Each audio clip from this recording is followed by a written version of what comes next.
今年過年凍到哭啊！吓，你點知啊？乾冬濕年，冬好天你買落去，冬落去你買好天。熱代三伏，冷代三九。吓，乜嘢係三九咧？冬至之後開始數九，到到第三個九、第四個九字好凍噶啦，到到第九個九字暖化噶啦。但係咁數都知道凍定熱嘅咩？聽住啦，有句歌個一手二九不出手，即係收埋個手凍到三九四九冰上手，好凍噶啦。碰九六九就遠河睇樓，咩意思咧？就話暖化啦，睇樓樹不雅啦。七九可開，八九硬女，電子花攞就暖啦。九九厄又一九，更牛遍地走。冬至981日暖化噶啦，開始谷種落田耕田。今年過年到底凍唔凍？有幾凍呢？嗱，除咗上一期講嘅農諺之外，咁民間老百姓仲會用到數九嚟計算寒天同春暖花開嘅日期嘅。咁呢一個係因為喺古時候寒冷嘅冬天係好漫長嘅，條件又落後喎，又冇暖爐，又冇暖氣，厚衫啊厚被都唔多見嘅。咁古代嘅老百姓好想可以快啲度過呢一個寒冷嘅冬天，咁所以民間就有咗數九寒天嘅習俗啦。咁點解要數九而唔係數8數7咧？嗱，因為喺傳統文化入邊，奇數為陽，偶數為陰。咁九係極數，係至陽之數，亦都係最大嘅數。咁至陽之數嘅積累，即意味住陰氣逐漸消散。咁當數到第9個9到篤嘅時候，就意味住寒去暖來，陽氣生發啦。咁數九又點數？到底從邊日開始數呢？按照古人嘅計算方式，將數九劃分為9個階段。每一個階段為9日，咁所以數九亦都叫做冬九九，咁一共有81日嘅，所以又叫做數九寒天啦。嗱，方法好簡單，大家如果有日曆就可以一齊數下，從冬至嗰日開始數起，咁每9日就為1個9，一路咁數去2九、3九、4九。嗱，到咗3九、4九嘅時候就係最凍嘅，咁正所謂3九、4九冰上走，冷在3九啊嘛。喺《燕京歲時記》入邊亦都有記載，冬至3九則冰堅。古人認為3九嘅天氣結冰，所以係最凍嘅。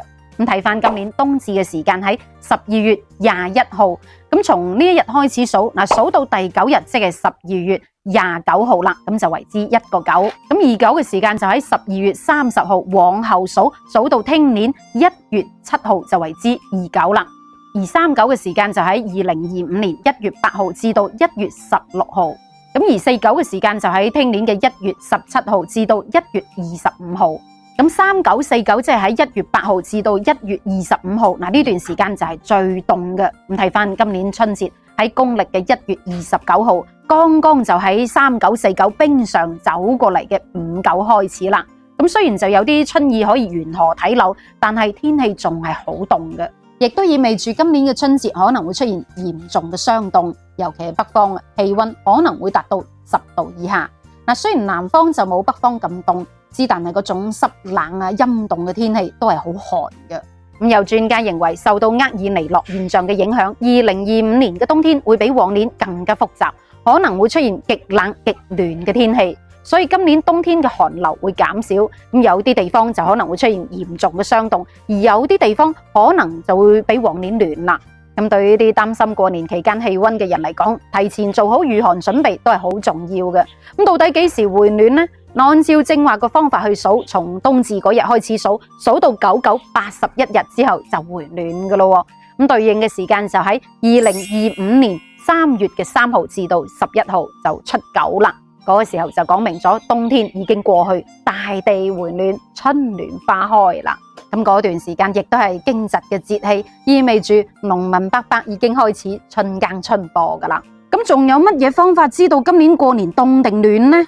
公狗就凍醒牛，母狗就穿單 A。呢個農諺嘅意思即係話公狗就凍，母狗就暖。咁到底今年係公狗定係母狗啦？其實按照古老嘅陰陽學說理論入邊，單數為陽，雙數為陰。咁單數就係公，雙數就屬於母。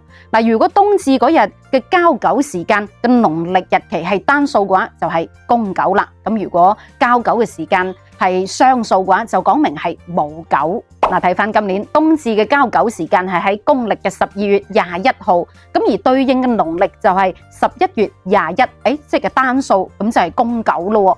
按照古老嘅講法就係話今年會公九凍死牛咁話，即係講明咗冬至往後嘅天氣會好凍，會凍到哭咁話，咁連牛都凍死咗啦，點會唔哭啊？係咪？